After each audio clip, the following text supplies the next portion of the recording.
আওয়ামী লীগের বিষয়ে যে কোনো সিদ্ধান্ত নেয়ার ইখতিয়ার জনগণের, এমন মন্তব্য করেছেন বিএনপি স্থায়ী কমিটির সদস্য ডক্টর AZM জাহিদ হোসেন। দুপুরে জাতীয় প্রেস ক্লাবে সাংবাদিকদের তিনি বলেন, গণহত্যার দায়ে আওয়ামী লীগকে আগে ক্ষমা চাইতে হবে। এর আগে রাজধানীর নয়াপল্টনে পূজা মণ্ডপ পরিদর্শন শেষে দলটির সিনিয়র যুগ্ম মহাসচিব রুহুল কবির রিজভী অভিযোগ করেন, জাতীয় ও আন্তর্জাতিকভাবে যারা শেখ হাসিনার পতন মেনে নিতে পারেনি তারা পার্বত্যাঞ্চলকে পরিকল্পিতভাবে অস্থিতিশীল করার ষড়যন্ত্র করছে। মনিরুজ্জামানের রিপোর্ট। শারদীয় দুর্গাপূজার মহানবমীর সকালে বুধবার রাজধানীর পল্টনের মণ্ডপ পরিদর্শন করেন বিএনপির সিনিয়র যুগ্ম মহাসচিব রুহুল কবির রিজভী। এ সময় তার সাথে অঙ্গ ও সহযোগী সংগঠনের বিভিন্ন পর্যায়ের নেতাকর্মীরা উপস্থিত ছিলেন। পরিদর্শন শেষে হিন্দু সম্প্রদায়ের সাথে মতবিনিময় অনুষ্ঠানে রুহুল কবির রিজভী অভিযোগ করেন, পার্শ্ববর্তী একটি দেশ শেখ হাসিনাকে আজীবন ক্ষমতায় রেখে তাদের দাদাগিরি ধরে রাখতে চেয়েছিল, সেটি করতে না পেরে ষড়যন্ত্র করছে।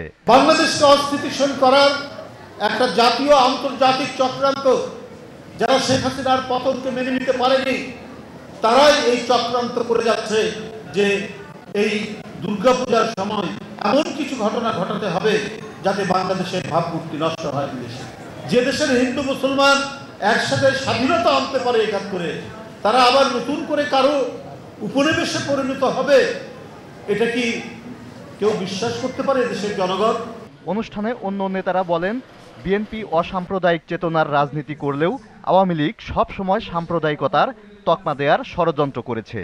বিএনপির সাথে যেন হিন্দুর কোনো সম্পর্ক না থাকে, এর কারণে বিভিন্ন সময় বিভিন্ন নাটকীয় পর্যায়ে নাটকীয়ভাবে অনেক অপকর্ম করে আমাদের কথা বিএনপির বিরুদ্ধে মামলা দিয়ে অনেকে সাজা দিয়েছেন।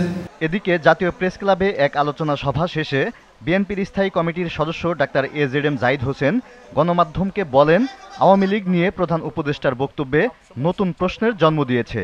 তারা গণদুশ্মন এবং তাদের নির্বাচন কেন, তাদের এই দেশের মানুষের এসে তারা নির্বিঘ্নে বিচার ছাড়া বা তাদের অনুসূচনা ছাড়া, আজকে যদি আমরা ৭১ নিয়ে এত কথা বলি, তাহলে এই ২৪-এ গত ১৫ বৎসর দেশের ভোটাধিকার চুরি, দিনের ভোট রাতে করেছে, তার জন্য তাদের অনুশোচনা হবে না, এটা তো হতে পারে না।